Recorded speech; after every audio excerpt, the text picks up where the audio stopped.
Maybe if you'd actually gone to medical school instead of emptying bedpans, you'd understand triage priorities.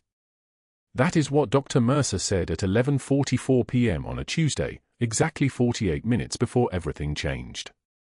He didn't know the woman standing in front of him, scrubs wrinkled from a 12-hour shift, hand scarred with half-moon marks from trauma, shears clipped to her pocket, had once stood in a sandstorm with 43 casualties surrounding her aid station while rounds snapped overhead like angry hornets. He had no idea that the quiet nurse absorbing his condescension without a flinch was the reason a sergeant major in ICU bed 12 was still breathing. What happened next didn't just silence the room. It brought the entire hospital to its knees.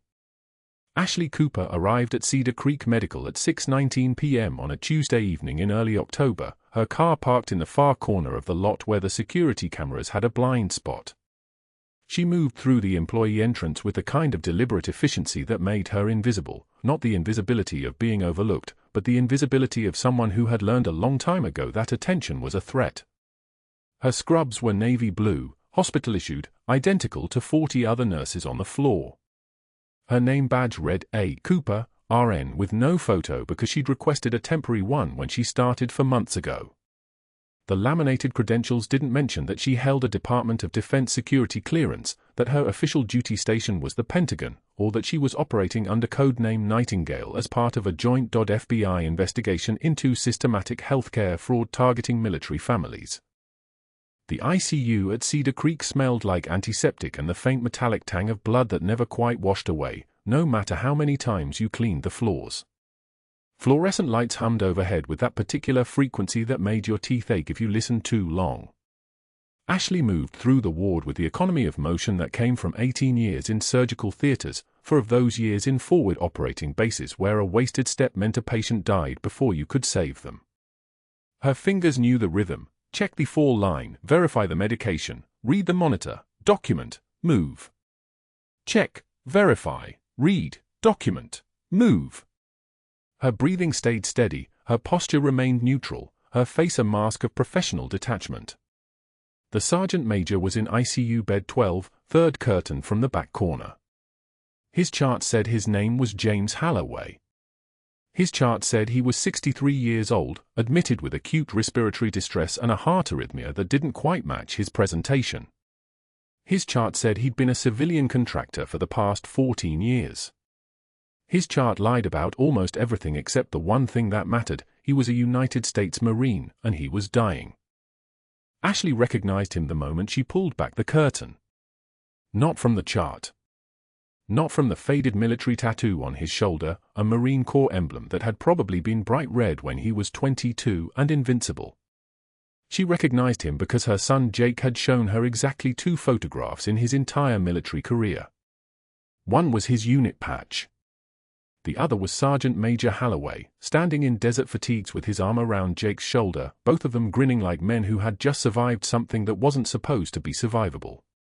According to the letter Jake sent home from Ramadi in 2008, that was exactly what had happened. An ambush. A burning building. A sergeant major with shrapnel in his chest dragging her son out through a window while insurgent fire snapped around them like a whip.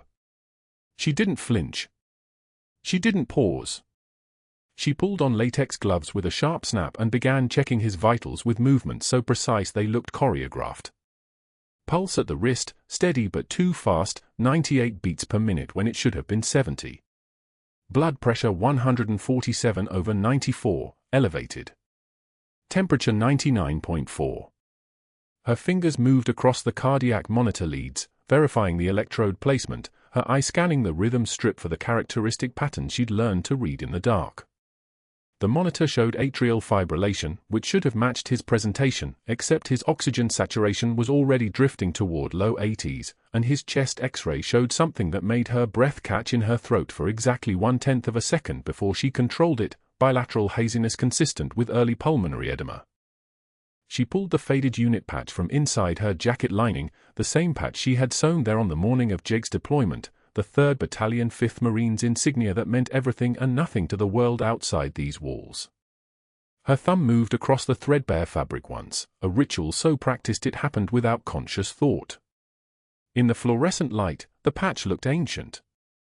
It was nearly 16 years old. Her son had worn the identical insignia. The dying man in front of her had bled for it in a city called Ramadi while her son bled beside him. She released the patch, letting her jacket fall back into place. Her face showed nothing.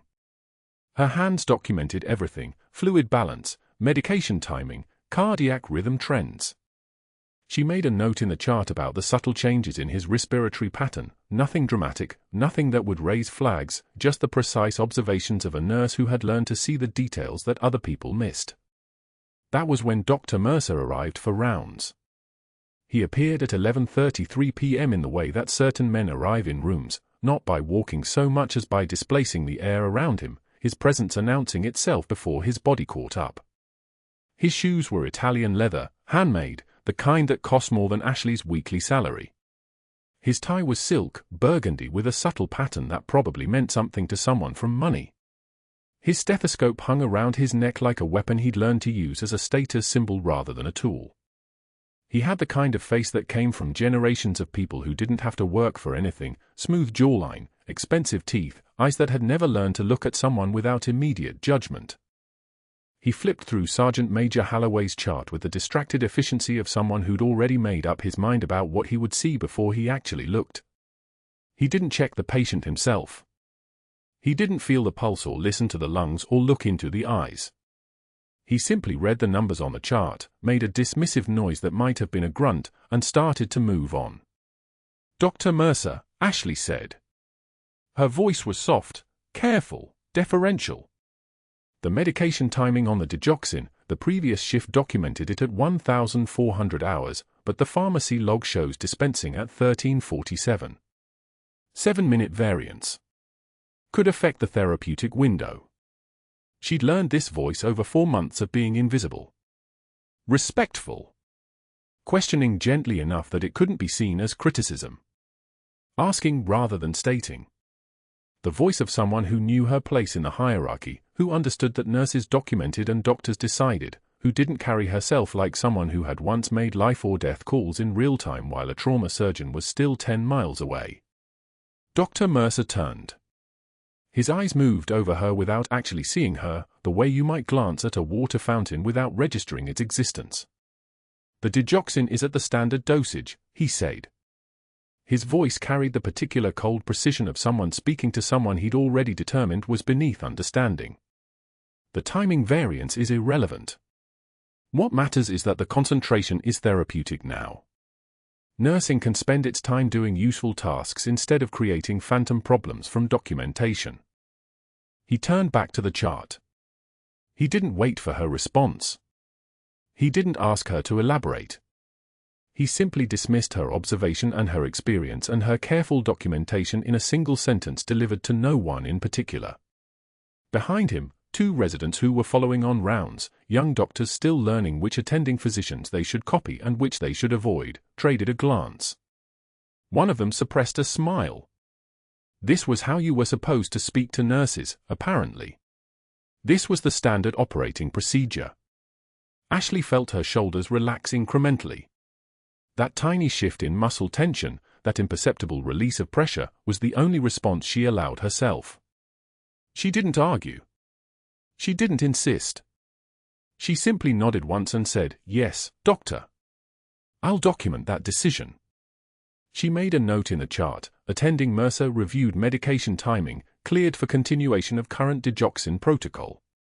She documented his exact words because if something went wrong, the chart needed to show exactly who'd made which decision.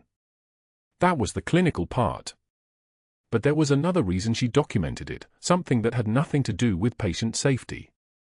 A deep part of her brain, the part that had learned in Ramadi how to observe details and build a case, how to track discrepancies and follow threads until they led somewhere real, had already started the work it came here to do. $14 million in billing codes. Medication timing discrepancies. A sergeant major in ICU bed 12 whose condition was far worse than his chart suggested, whose treatment plan included medication choices that didn't quite match his presentation, whose hospital bill was being inflated in ways that only someone with clinical knowledge would recognize. Dr. Mercer moved to the next patient. The residents followed. The room went quiet except for the gentle beep of the cardiac monitor and the soft hiss of the oxygen concentrator behind Holloway's bed. Ashley finished her charting and returned to the sergeant major's bedside. She checked his oxygen saturation again. It had drifted to 87%. She made another note. She didn't mention it to anyone. She simply watched the numbers and waited to see what the next 72 hours would bring. What she didn't know yet was that Dr. Mercer had already seen enough to recognize a threat. He'd observed the way her hands moved with military precision when checking vitals. He'd noticed the slight pause when she looked at the sergeant major's chart. He'd calculated, in the span of a single glance, that a nurse who paid this much attention to medication timing and documentation was dangerous to the infrastructure he'd spent 3 years building. A nurse like that, given enough time and access, could trace the billing patterns back to the source. She could follow the inflated codes, the unnecessary procedures, the charges that belonged in a different patient's file entirely. She could cost him everything. The phone call would come at 7 a.m., just as the night shift was ending and the day shift was beginning. The message would be simple, delivered to a board member who owed Dr. Mercer a favor: "We may have a compliance issue. I'd like to discuss staffing adjustments for the ICU." By noon, the paperwork would be prepared. By evening, the investigation file would be growing. But that was still 14 hours away. For now, Ashley Cooper checked her patient's vitals and touched the patch inside her jacket and waited in the quiet hum of fluorescent lights while a man who'd saved her son's life continued dying from a disease that might not have been a disease at all. The room smelled like antiseptic and possibility. She breathed it in and did nothing at all. The fluorescent lights of Cedar Creek Medical cast their relentless glow across the Grand Rounds conference room, and Ashley Cooper stood at the back wall with her clipboard pressed against her chest like armor. 20 residents filled the tiered seating, their faces arranged in the careful neutrality of people still learning which opinions were safe. Dr. Mercer stood at the center of the room like a conductor, one hand gesturing toward the projection screen where her chart notes had been enlarged to poster size: medication timing documentation, billing code questions, the precise handwriting of someone who had been trained to notice things. "This is what happens when clinical judgment intersects with scope creep," Mercer said, his voice carrying the particular disappointment of someone explaining a failure to children. "Ms. Cooper has documented concerns about billing discrepancies in Sergeant Major Holloway's case. Medication timing sequences. Insurance coding anomalies. Very thorough notes." He turned to face the residents, eyebrows raised. And entirely outside her nursing responsibilities. Perhaps she confused her role with administration. Or perhaps with medicine itself. The residents laughed, not unkindly, just the nervous social compliance of learners mirroring their attending. Ashley's knuckles whitened on her clipboard. She kept her face empty, her breathing steady, but inside something shifted. The patch sewn into her jacket lining seemed to press against her ribs like a heartbeat, like a warning. She had served 12 years in trauma medicine across 3 continents. She had held hands while sepsis stole them. She had pushed epinephrine through hearts that had forgotten how to remember rhythm. And now she was standing in a hospital conference room watching a man in a tailored jacket dismantle her credibility in front of junior residents who would remember this moment for years. She took one measured breath. Her eyes remained fixed on a point on the wall behind Mercer, not his face, never his face, because if she looked at him she might remember the moment in the ICU when he had moved medication decisions with the quick efficiency of someone protecting something other than patient care. So she looked at the wall. She waited. She did nothing at all. "The lesson here," Mercer continued, already turning away, already bored with her, "is that every member of the healthcare team has a lane. Nurses have theirs. Doctors have theirs. Crossing those lines creates liability. Creates confusion. Creates exactly the kind of protocol violations we see documented in Ms. Cooper's recent work." He gestured at the screen like it was a museum exhibit of poor judgment. "Let's use this as a teaching moment about appropriate boundaries." The residents nodded. They would internalize this. They would remember that the quiet nurse asking questions was the problem, not the system she was questioning. Ashley watched the lesson settle into their minds like sediment, and she felt something cold move through her chest, not fear, never fear, but something closer to clarity. The mission just got harder. That was all. The room dispersed in the careful shuffle of people who had learned what they were supposed to learn. Ashley moved with them, her shoes making no sound on the tile floor, her breathing controlled as if she were navigating a dark hallway in a house where every step could trigger an alarm. She made it to the elevator. She made it through the corridor. But her hands had started to shake, so she decided to get coffee, to give her body time to remember that trembling was a choice and she had learned long ago not to choose it. The vending machine was on the 3rd floor near the ICU, which was the problem and also the point. She needed to be near the ICU. She needed to pass his room, to see the monitors, to verify that his oxygen saturation was climbing back to acceptable levels or dropping into the red zone that would require intervention. Mercer knew this. He had moved her away from direct care of the Sergeant Major 2 days ago, citing performance concerns, documenting the change in writing so that any appearance near that room could be marked as insubordination. Still, she made the walk.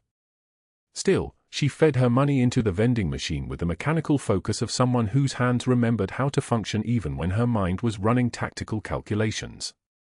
Mercer appeared like a surgeon's hand emerging from sterile fog, so suddenly and yet so completely inevitable.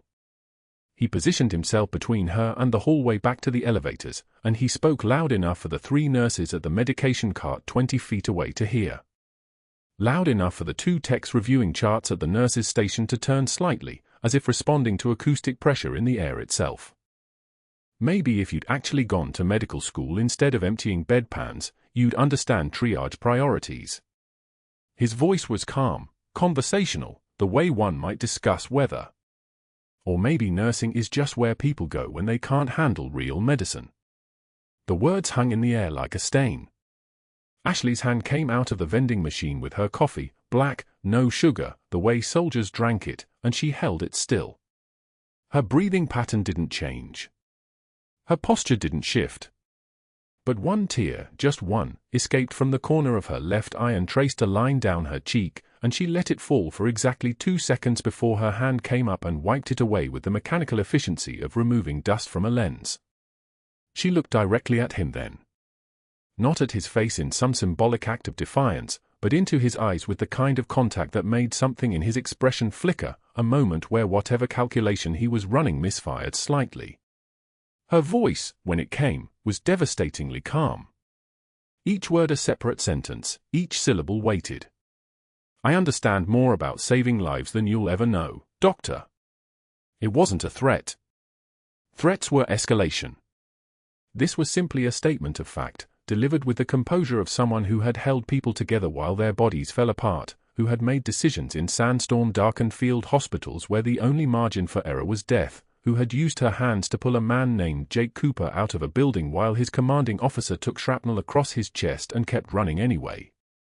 The Sergeant Major had done that. For her son.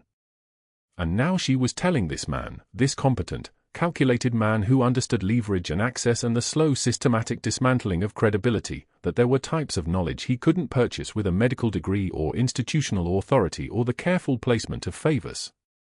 His face flushed. Not gradually, but completely, as if she had thrown a switch. He opened his mouth and then closed it, which was the moment when she knew she had landed something that mattered. He was used to winning conversations. He was not used to losing them in 3 sentences. That's enough, he said finally, and his voice had changed, sharper now, more dangerous. I'm reviewing your performance metrics. One more step out of line and security will escort you out of this hospital in front of everyone. Understood? It wasn't a request. It was a command, which meant he was escalating. Which meant he had assessed that she was a threat to something more than his ego, and now he was moving from mockery into structural dismantling. Ashley nodded once, not deferential, just acknowledgement of tactical reality, and she turned and walked past him. Her pace was steady. Her back was straight. She moved like someone carrying confidence the way others carried weapons. She made it to the medication room before her hand started to shake in earnest. The small space, the bottles of benzos and opioids arranged in their plastic bins, the smell of antiseptic and latex, and the particular staleness of a room that never saw windows. She pressed her palm against the cool metal of the counter and felt her heart rate climb. Not from fear. From the specific kind of rage that came from watching a man protect something corrupt by attacking someone trying to protect something true. Her hand moved to her jacket, and she felt the patch underneath, the faded unit insignia, the colors worn soft by time, the thing she had carried sewn against her ribs for 4 months while she played the role of an ordinary nurse and pretended that the man in the ICU bed 12 floors down was not the person who had run back into fire to save her son. The sergeant major was dying. And Mercer had just made certain that she could not help him without destroying her own mission. He had calculated this perfectly. He had understood exactly which choice would break her cover, saving one man or catching the fraud that was draining resources from thousands. He had turned her own conscience into her own trap, and he had done it with enough institutional power that any attempt to explain the truth would sound like a nurse with a personal vendetta making wild accusations against a respected physician. She drank her coffee while it was still hot. She steadied her breathing until it matched baseline. She walked out of the medication room and back toward the nursing station, and when the charge nurse asked if she was all right, Ashley smiled and said she was just tired. Which was true, in a way that had nothing to do with sleep. She was tired in the way soldiers got tired, not from exertion, but from making impossible choices and then living inside the space created by them. By Thursday morning, there was an investigator waiting in the administrator's office with a folder thick enough to suggest that someone had been very thorough in their documentation of performance concerns. By Friday, colleagues she had worked with for 4 months began finding reasons not to make eye contact. By the following Tuesday, a written memo appeared in her personnel file initiating a formal performance review, and Mercer had already called the hospital board chairman twice, his voice casual and concerned, describing a liability issue that needed containment. He was moving now, not with violence, but with the smooth systematic application of institutional leverage. She was being isolated. She was being discredited. She was being carefully, professionally dismantled. And upstairs in ICU bed 12, the sergeant major's oxygen saturation was beginning its slow decline, his pneumothorax developing on X-rays that Mercer had reviewed without reading, without seeing, because he had already decided that certain patients were acceptable casualties in the process of protecting his own interests. The hospital chairman took Mercer's call at 6:13 a.m., coffee still steaming on his mahogany desk at Cedar Creek Medical's administrative wing. Mercer's voice was measured, almost apologetic, the sound of a concerned colleague bringing a delicate matter to the right person's attention. "I wouldn't normally escalate this, but I have a duty to patient safety," Mercer said, his tone carrying the weight of genuine concern. "We've had 3 separate incidents with Nurse Cooper questioning my clinical decisions. Yesterday during grand rounds, she openly challenged my medication timing in front of residents. This morning, she was found in restricted areas without authorization." The chairman, a man who'd built his career on avoiding scandal, listened to Mercer frame each concern as a liability issue. Not malice. Not ego. Just a professional doing his job. By 8:15 a.m., the outside investigator arrived at Cedar Creek Medical with a manila folder thick enough to carry the weight of someone's destroyed career. His name was Garrett, mid-50s, the kind of man who looked comfortable wearing an accusation like a necktie. Mercer had contracted him personally, had paid him from an account that didn't show up on hospital records, and the folder he carried was a masterpiece of fabrication. 3 separate nursing school classmates, all carefully coached, had signed statements questioning Ashley's emotional stability and judgment under pressure. A resident claimed she'd been insubordinate during the vending machine incident. A charge nurse, one of Mercer's poker buddies, reported unusual access patterns to patient files over the past 4 months. None of it was real. All of it was devastating. Garrett spent the morning with Mercer in his office, reviewing the file, discussing next steps and documentation protocols. Mercer's hands were steady as he pointed out fabricated details with the precision of someone who'd built this trap with institutional care. This wasn't screaming in supply closets. This was chess played on a board made of people's lives. The reassignments came quietly that afternoon. Mercer pulled the staffing schedule and moved Ashley to night shift, 11 p.m. to 7 a.m., beginning immediately. No explanation. No warning. Just an email from the charge nurse stating that scheduling needs required her reassignment. Simultaneously, her access to the main ICU was revoked, replaced with permission to work only the surgical ward's auxiliary floors.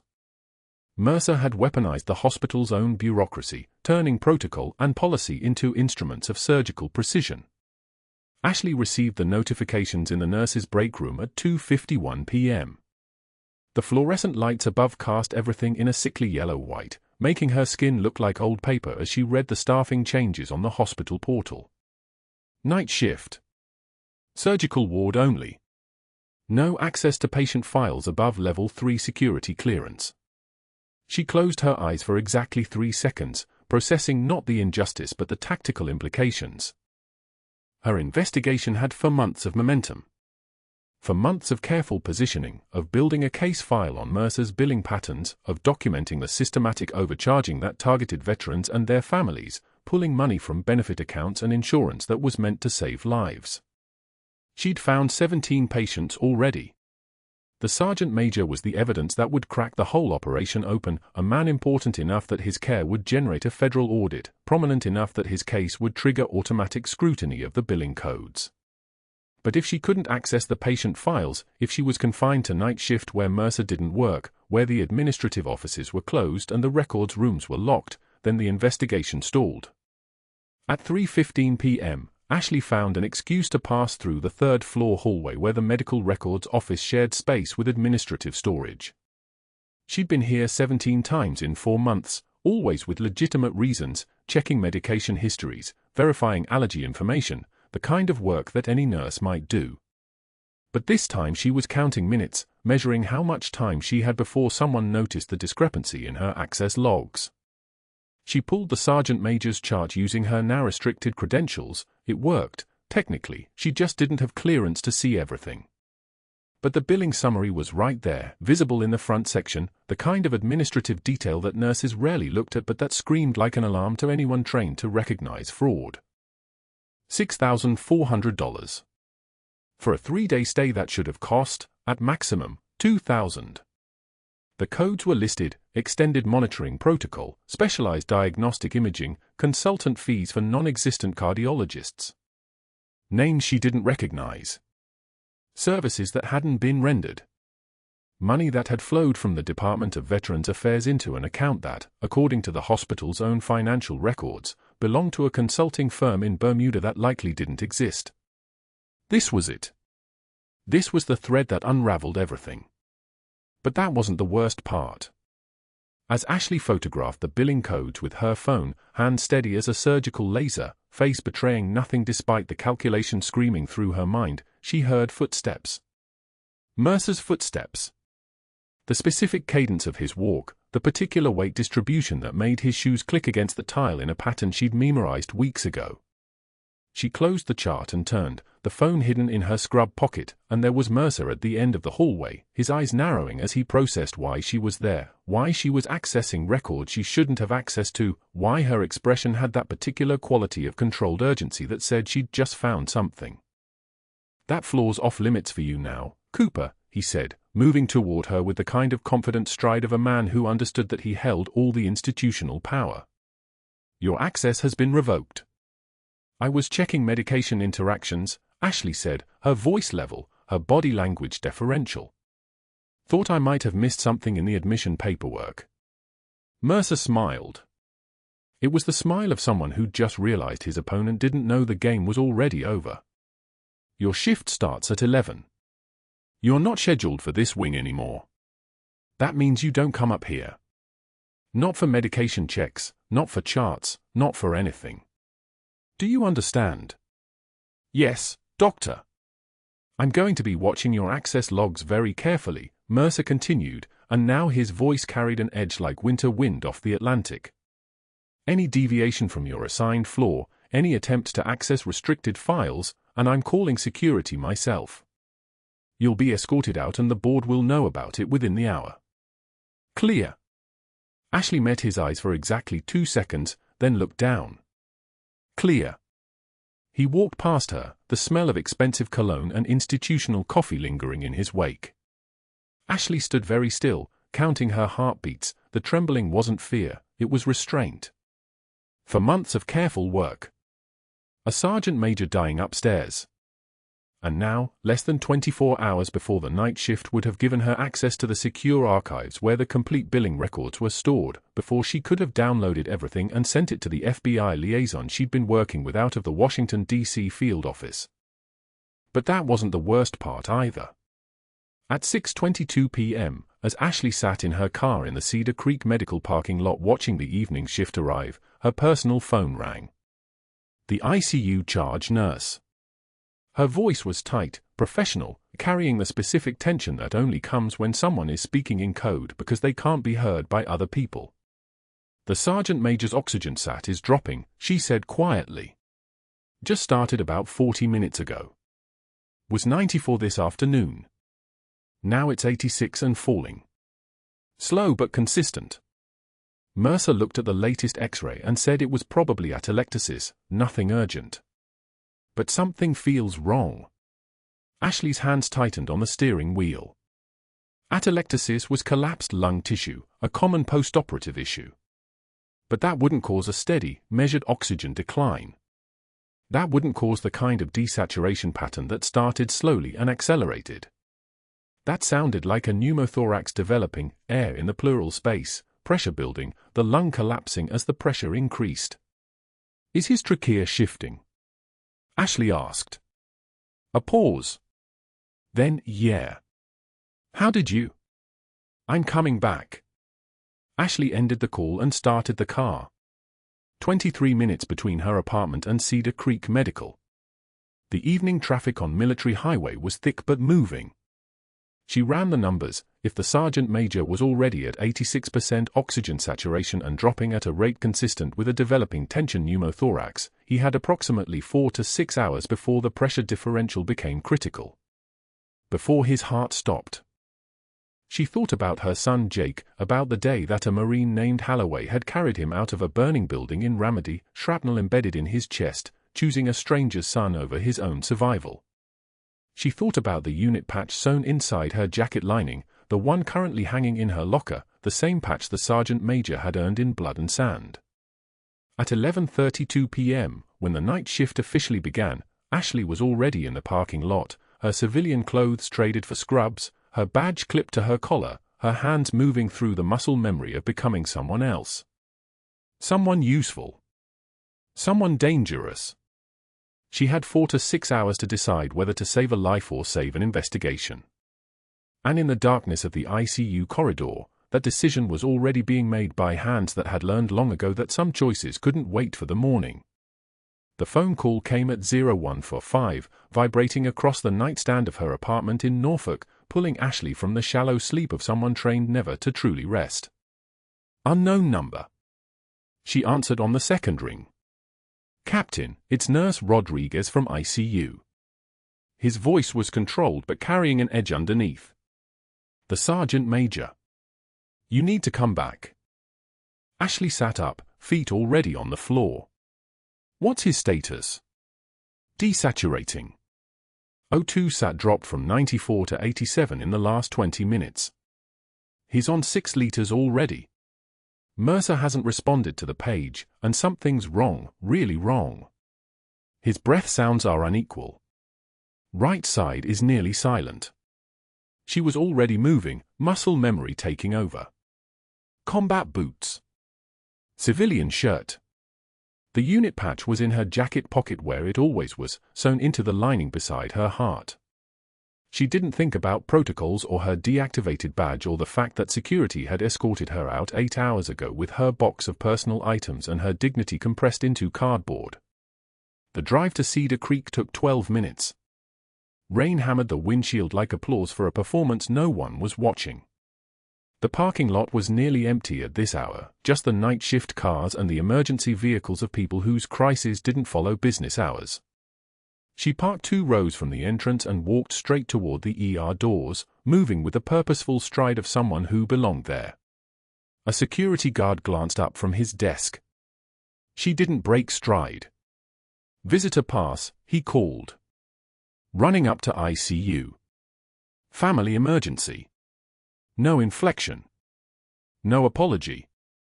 The words landed like an officer giving orders, and something in her bearing made him nod her through instead of checking the system that would have flagged her badge as inactive. The ICU corridor was fluorescent lit and quiet in that particular way of night shifts, the dangerous quiet of understaffed units where small problems became catastrophes while everyone was elsewhere. She found Rodriguez at the nursing station, relief flooding his face when he saw her. Bed 12. He's declining fast.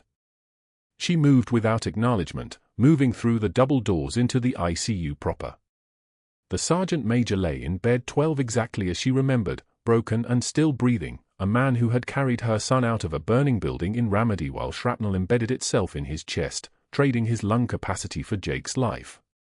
The monitors showed his desaturation in real time, O2 sat 89 now, dropping like a stone down a well. His breathing was rapid and shallow. She could see it immediately, the asymmetry, the way his right chest wall moved less than his left. His neck veins were distended. His skin was taking on the grey-blue pallor of someone whose oxygen was running out. A resident stood at the bedside, mask in place, looking at the monitors as if they might change if he stared hard enough. "Get me the chest tube kit," the resident said to no one in particular. "We need to call respiratory, we need to." The doors burst open and Dr. Mercer strode in, still wearing yesterday's arrogance like a second skin. He took one look at the monitors and began issuing commands with the cold precision of a man used to being obeyed without question. Stat portable chest X-ray. Set up for emergent tube thoracostomy. We're looking at pneumothorax. Get an 18 French chest tube, we'll need the Plurivac system, 2 units of O-negative on standby. He gestured to the resident. "You're going to do this. I'll guide you through it. 8 minutes. A chest tube insertion from 0 to finish took 8 minutes in ideal conditions. The sergeant major's oxygen sat was 84 now. At this rate of desaturation, he had 4 minutes before his heart started compensating.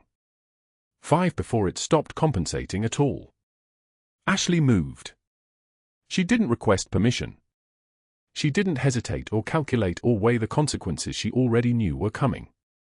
Her hands moved on their own, guided by something older than thought, older than protocol, guided by 16 hours in Ramadi with sand in her teeth and 43 wounded Marines and no backup, by the muscle memory of a woman who had learned to choose between waiting and dying.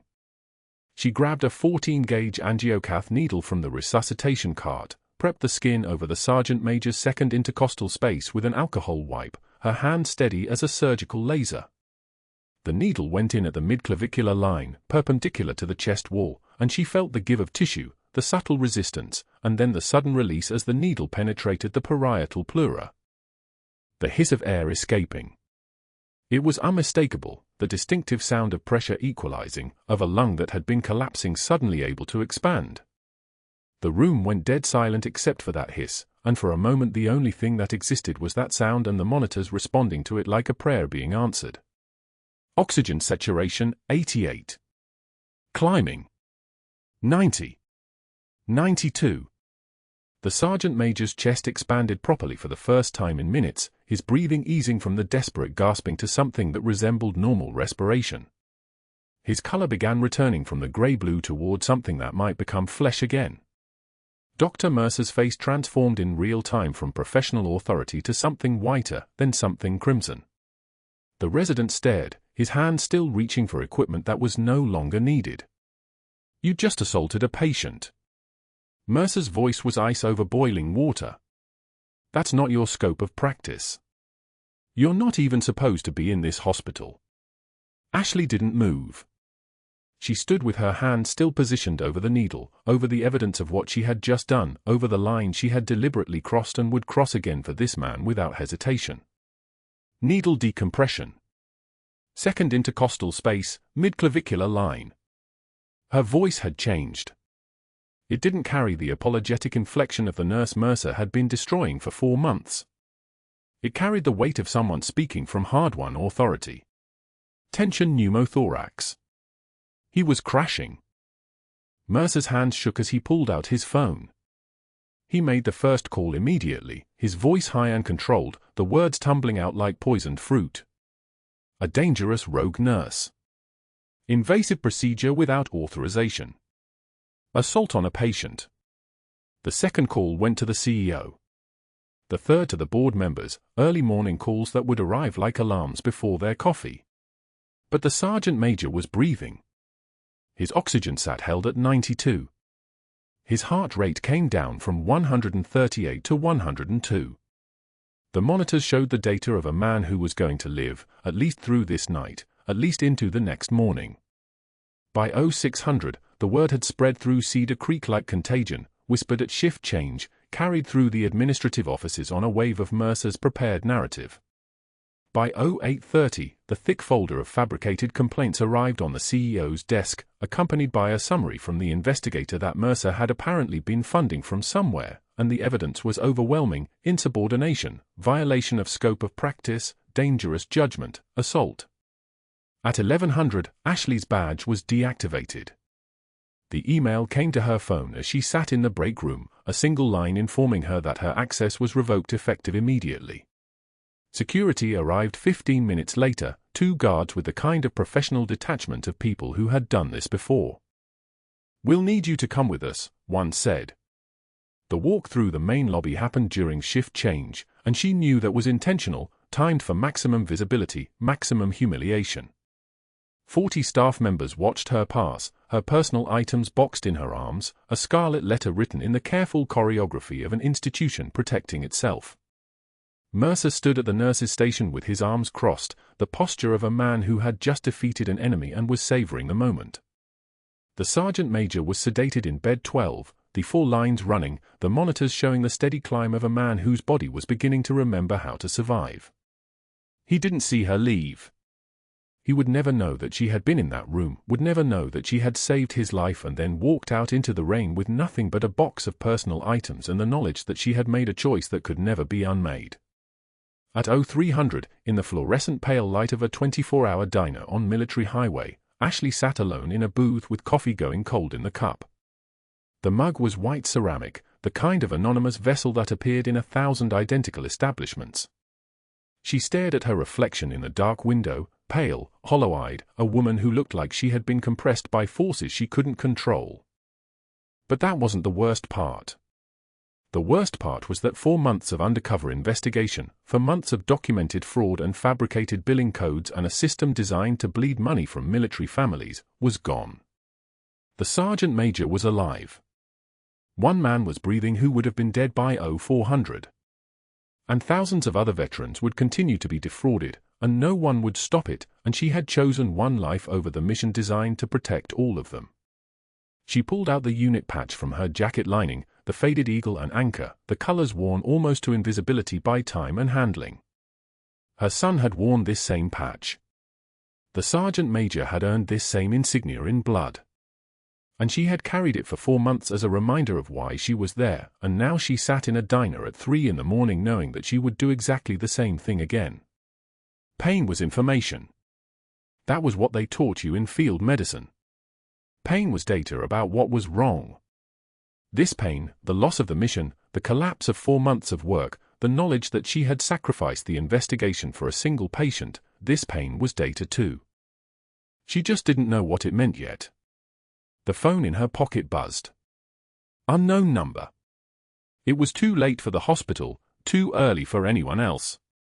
She almost didn't answer. Captain Cooper. A woman's voice, military precision underlying the words. This is the operations center at the Pentagon. We need to talk about your current status. By noon, security was walking Ashley toward the parking lot, her badge already deactivated, the plastic hanging useless around her neck like a weight someone forgot to cut away. She didn't resist. Didn't speak. Just moved forward with the same composure that had carried her through 13 years of active service, through operating rooms under fire, through nights holding the dying when their own families couldn't. The security guard, a man named Rodriguez who'd always nodded respectfully, wouldn't meet her eyes now. That told her everything about how thoroughly Mercer had poisoned the narrative in just 6 hours. The calls had started at 0630. Board members answering their office phones to Dr. Mercer's cultured voice detailing her dangerous pattern of reckless behavior, her questionable stability, the protocol violations that endangered patient lives. Not lies, exactly. Mercer was too clever for simple lies. He'd woven truth around the margins, yes, she'd questioned medication timing, yes, she'd moved without waiting for physician authorization, and made those truths sound like symptoms of someone unfit to practice. By 0900, the outside investigator he'd called in was gone, replaced by a formal review board. By 11:30, they'd decided. 3 nurses cried when she left. 1, the young redhead from Knights, pressed a hand against her arm for exactly 3 seconds, all the solidarity she could risk. Ashley had carried that touch all the way to her car. It was fuel.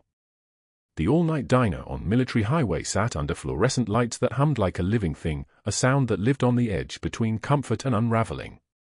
Ashley was the only customer at 3 in the morning, coffee cooling in a chipped ceramic mug, untouched. The waitress had stopped asking if she wanted anything else. There was nothing else. There was only this moment, this empty hour, Ashley staring at her reflection in the dark window and asking the question that had been rotating through her mind like a missile countdown since security had walked her out, was one man's life worth 1,000? The numbers were simple. The case she'd been building, for months of encrypted billing records, systematic patterns, a network of fraud reaching from Cedar Creek Medical up through 3 hospital administrators, could have protected thousands of military families. Could have recovered millions. Could have ensured that when a sergeant major's widow received a bill for her husband's final hours, it wouldn't be inflated by someone's greed.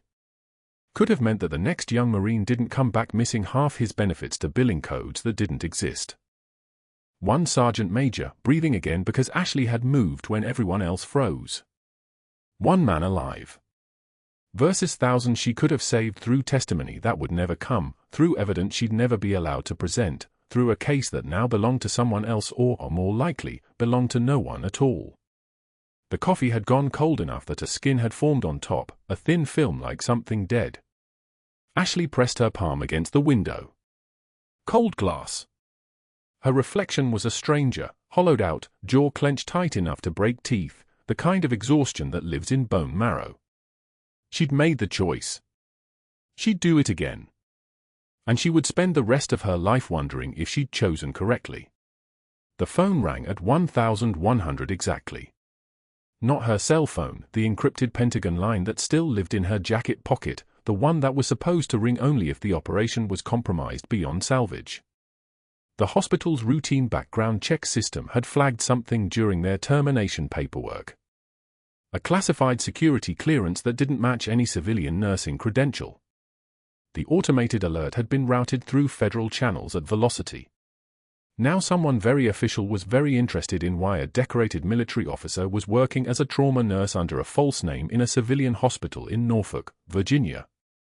Ashley didn't answer immediately. She let it ring twice more. Then she picked up and said nothing, waiting for the other voice to establish what she already knew, that her cover was burned, that the investigation was compromised, that the mission had fundamentally shifted. The voice on the other end belonged to a brigadier general whose name she'd been briefed on but would probably never use in conversation. Captain Cooper. We're coming to you. 30 minutes. 2 Marines in dress blues arrived at Cedar Creek Medical at 11:33. They asked for the sergeant major's room by number, not by name, moving with the precise efficiency of soldiers who'd been given an operational objective and would achieve it or die trying. Nobody stopped them. Something about the way they carried themselves made questions irrelevant. They escorted Ashley into ICU bed 12 like she was both a prisoner and a dignitary, and the sergeant major saw her face and whispered a name that hadn't been used in 4 months of undercover work. A call sign. Nightingale Actual. His voice cracked on the second word. He'd known. Somehow, despite everything, despite the cover, despite the months of her being just another nurse, he'd known. A Marine captain stood beside the bed with a leather citation folder, and his voice carried the weight of something official enough to change air pressure in the room. For extraordinary valor in Ramadi, Captain Ashley Cooper provided life-saving trauma care under direct enemy fire, personally treating 43 casualties over a 16-hour period while her aid station was surrounded. For actions on March 14, 2008, and subsequent medical evacuation protocols that saved the lives of 12 personnel under heavy fire. Each word landed like a physical thing. The other nurses in the ICU had stopped moving. Nobody tried to hide the fact that they were listening. Then the two-star general entered, and the room became something else entirely. The brigadier general from the phone call, rendered into flesh and uniform, his presence making the air feel like it could vibrate. He held a salute, not the loose social gesture of civilian life, but the full military salute, hand to temple, held for the time it took for the citation to reach its conclusion. Navy Cross. 2 Purple Hearts. Dr. Mercer burst through the ICU doors mid-stride, his mouth already forming words, his expression still wearing the architecture of authority. He got 6 feet into the room before he stopped. Actually stopped. The moment crystallized, his brain processing the dress uniforms, the medals, the formal nature of what was happening in this room, and then the Pentagon official in civilian clothes who stepped forward with a folder and a voice that had been trained to deliver terrible truths without inflection. Dr. Mercer, Captain Cooper has been operating under code name Nightingale as part of a joint Department of Defense and Federal Bureau of Investigation into healthcare fraud targeting military families. This hospital is now under federal review. The words fell into silence the way stones fall into deep water. They didn't make waves. They just disappeared into the depths. Mercer's face moved through a spectrum of colors that would have been almost comic in another context, red, then white, then a shade somewhere between the two that suggested his cardiovascular system was making independent decisions. He opened his mouth. Closed it. Then he turned and walked back out of the ICU, and everyone understood without being told that this was the moment his life became something smaller. By midnight, the video had hit 320,000 views. A nurse on day shift, not one of the ones who'd cried when Ashley left, but someone from the opposite end of the unit, had filmed it on her phone the afternoon before. The moment at the vending machine. Dr. Mercer leaning in, voice loud enough for the hallway to carry, maybe if you'd actually gone to medical school instead of emptying bedpans, you'd understand triage priorities. And then Ashley's response, delivered in that voice that could cut through noise and chaos without raising its volume. I understand more about saving lives than you'll ever know, Doctor. The tear escaping. The absolute composure that followed. It went viral across nursing communities, then healthcare communities, then just communities. #Mercer meltdown. #just a nurse. The video reached Dr. Patricia Chen at 2,300 hours through a colleague who forwarded it with a subject line, "Isn't this the resident Mercer trained?" Chen was 83 years old and hadn't spoken to her former mentee in 7 years. She had built a career on understanding that medicine lived in the space between technical competence and human compassion, and she had spent decades trying to teach that to physicians who would never quite learn it. She watched the video 3 times. Then she requested the hospital's contact information and began writing a letter to the Virginia Medical Board at midnight, her hand steady, her words lined with the kind of anger that only comes from disappointed idealism. "I no longer recognize the physician I once taught," she wrote. "The man in this video has betrayed every principle I attempted to instill in him during his medical training." Within 6 months, Mercer would be teaching CPR to community college students for $18 an hour, demonstrating chest compressions on plastic mannequins that couldn't judge him, couldn't call him out, couldn't make a recording that went viral. His boat would be repossessed before that. His licenses would be restricted pending criminal investigation. His colleagues would remember he'd ever existed only when someone asked them to forget him. But that wasn't why Ashley's hand stopped shaking. That wasn't why, when the Brigadier General offered her reinstatement and full military backing for the investigation she'd been forced to abandon, she said yes without hesitation. It wasn't karmic satisfaction. It was simpler than that. It was knowing that the Sergeant Major was breathing. It was knowing that the evidence she'd buried in encrypted files for months ago, the billing codes, the false claims, the systematic fraud, didn't have to stay buried. Someone else could carry it now. The Pentagon official with the folder had already moved it into federal channels. The FBI was already coordinating with the hospital administration. 3 hospital executives would see federal court before autumn. But none of that mattered as much as the moment when the sergeant major's hand closed around her wrist and he spoke in a voice that belonged to someone who'd been brought back from the edge of silence. "You came back for me. You always came back. The ones who have seen the worst often give the most." That's what he would tell her 6 months later, in the quiet ceremony where he'd build a shadow box with his own hands, a Marine's way of honoring another warrior. That's what would be carved into her understanding of why she'd chosen one life over 1,000, because that one life meant the 1,000 lives that came after got protected by someone with medals on her chest and authority behind her voice.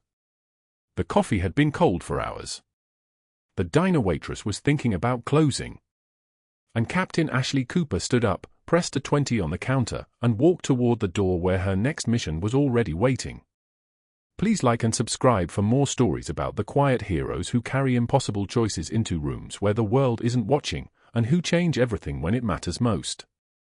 Drop a comment, would you have made the choice Ashley made? And let me know if you've ever been underestimated by someone who had no idea who they were standing next to.